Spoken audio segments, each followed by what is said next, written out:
Gene Haas has built a reputation for doing more with less. While rival Formula One teams poured enormous budgets into expanding facilities, hiring larger engineering departments, and developing expensive technology, Haas stayed committed to a lean business model. The team relied on carefully chosen partnerships, controlled spending, and practical decision-making to remain competitive without matching the financial power of the sport's biggest organizations. Now imagine being offered something that seems almost impossible to refuse. One of the world's largest automotive manufacturers steps forward with significant financial backing, advanced engineering resources, modern simulation technology, and additional manufacturing support. Even more remarkable, the proposal allows you to keep complete ownership of your Formula One team. No shares exchanged, no public takeover, no surrendering control on paper. From Gene Haas's perspective, it appears to be the perfect agreement.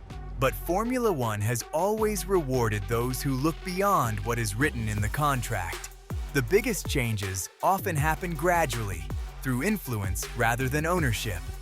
That raises an important question. When a team's future depends increasingly on another company's money, technology, and expertise, who ultimately shapes its direction?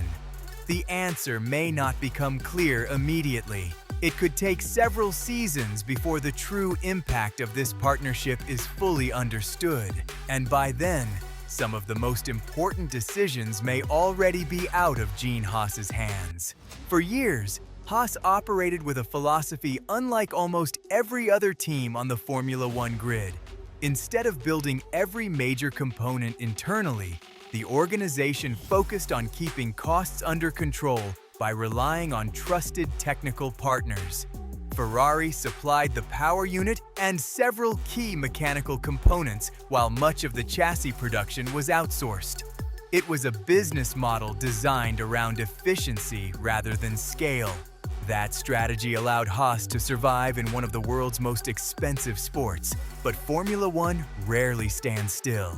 The arrival of the 2026 regulations raised the standard for every team. Advanced simulation tools, faster development cycles, and greater manufacturing capability became essential for staying competitive throughout a season. These were exactly the areas where Haas had invested the least over the years. Expanding those capabilities independently would have required hundreds of millions of dollars and years of construction. For a team known for careful spending, that was never a realistic path. This is where Toyota entered the picture at the perfect moment. Rather than forcing Haas to build everything from scratch, Toyota brought established engineering expertise, modern development resources, and the financial strength to accelerate the team's progress. What could have taken years suddenly became possible through a strategic partnership. From a competitive standpoint, the agreement looked like a clear victory. Haas gained access to resources that would have been difficult to create alone, while Toyota secured a meaningful role inside a Formula One operation without purchasing the team outright. At first glance, both sides appeared to receive exactly what they wanted. In Formula One, financial partnerships rarely exist in isolation. Every major investment usually comes with long-term strategic objectives, even if those objectives are never formally written into the agreement. The influence doesn't always arrive through ownership. More often, it develops through reliance. Haas has already experienced this kind of relationship with Ferrari. The Italian manufacturer supplies critical components, including the power unit, while also using the team as a valuable destination for drivers from its academy. Oliver Behrman's place on the grid is a clear example of how technical partnerships can also create opportunities for young talent. The arrangement benefits both organizations, but it also demonstrates that support often extends beyond engineering alone. Toyota now occupies a different, yet equally significant position. Its investment reaches into areas that are becoming increasingly important under Formula One's evolving regulations. Engineering expertise, simulator development, manufacturing capability, and technical personnel all contribute directly to the team's future competitiveness. As Haas becomes more dependent on these resources, Toyota naturally becomes more involved in the team's long-term planning. That doesn't mean Toyota controls Haas today, nor does it suggest that Gene Haas has surrendered authority. However, Formula One history shows that companies investing tens of millions of dollars usually expect more than simple brand exposure. They want to see measurable value from their commitment. Over time, that value can take many forms. It may involve greater technical collaboration, increased participation in development projects, or opportunities to support drivers connected to the manufacturer. None of these changes require purchasing shares in the team. Instead, influence grows gradually as the partnership becomes increasingly important to the team's ability to compete. For Haas, this creates a delicate balance. The partnership provides resources that strengthen the organization today, but it also raises an important question about tomorrow. As Toyota's contribution expands, will its role remain purely technical, or will its voice begin carrying greater weight when major sporting decisions are made? Every major partnership in Formula One eventually raises the same question. If a manufacturer wants to strengthen its influence, where does it begin? One of the most effective places is the driver lineup. That makes Haas's contract situation heading toward 2027 especially interesting. On one side of the garage is Oliver Bearman. As one of Ferrari's most promising young drivers, he enjoys strong backing from the manufacturer that already supplies Haas with its power unit and key technical components. His performances have shown why Ferrari continues to view him as an important part of its future, making his position relatively secure. The picture looks different on the other side. Esteban Ocon brings valuable experience, proven race-winning ability, and years of Formula One knowledge. However, experience alone does not guarantee long-term security. As contracts approach their expiration dates, every team evaluates whether its current lineup still represents the best option for the future. From a strategic perspective, Ocon lacks the same level of manufacturer support that strengthens Bearman's position. He is not tied to Ferrari's driver academy, nor does he have an obvious connection to Toyota's expanding Formula One program. That doesn't make his seat immediately vulnerable, but it does mean he has fewer external factors working in his favor. If Haas eventually decides to reshape its lineup, the decision may extend beyond pure performance.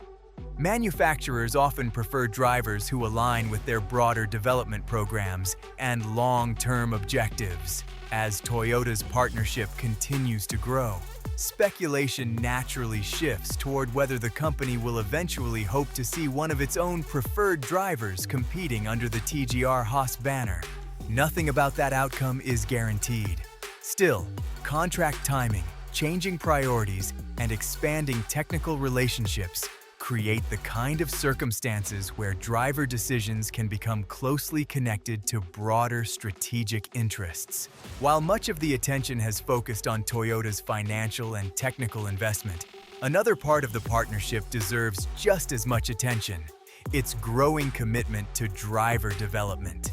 Rather than simply placing its logo on the car, Toyota has been steadily creating opportunities for its own drivers and engineers to gain direct Formula One experience through Haas.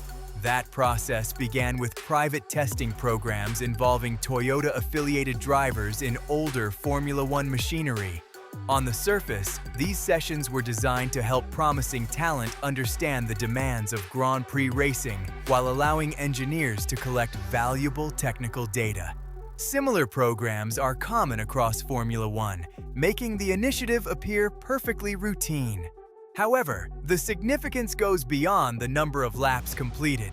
Every test strengthens the working relationship between Toyota personnel and the Haas organization. Drivers become familiar with the team's procedures, engineers collaborate more closely, and communication between both organizations becomes increasingly seamless. Over time, these interactions help build trust that cannot be created overnight. Toyota has also formalized these efforts through its dedicated driver development program, reinforcing the idea that this is more than a short-term marketing exercise.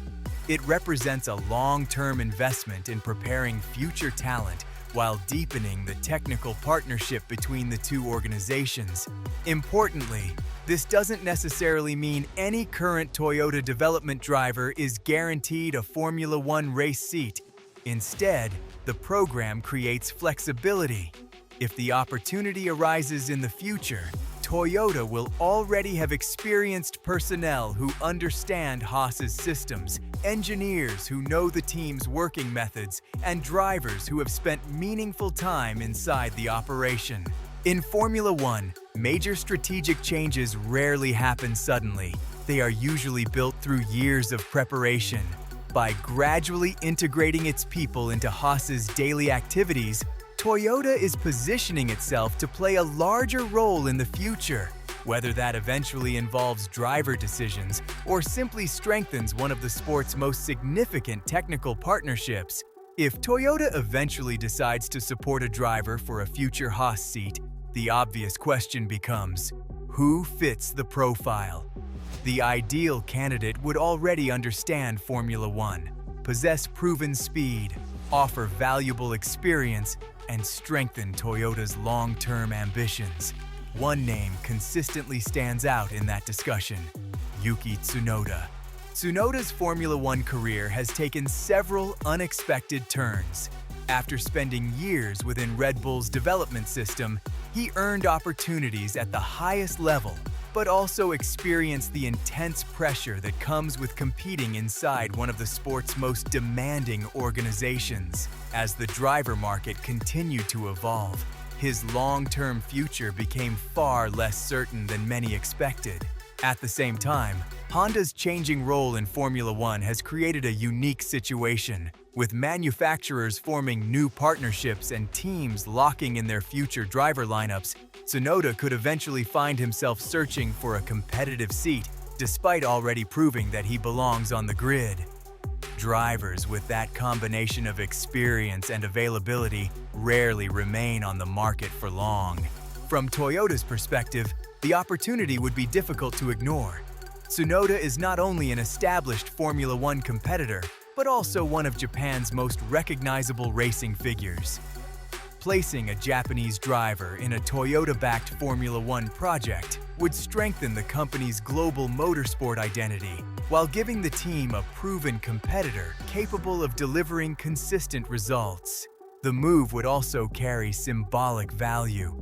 For decades, Toyota and Honda have competed across multiple areas of the automotive industry, from commercial vehicles to international motorsport. While Formula One decisions are ultimately based on performance and business strategy, securing one of Japan's best-known drivers would naturally attract attention throughout the racing world. Of course, none of this guarantees that Tsunoda will join Haas.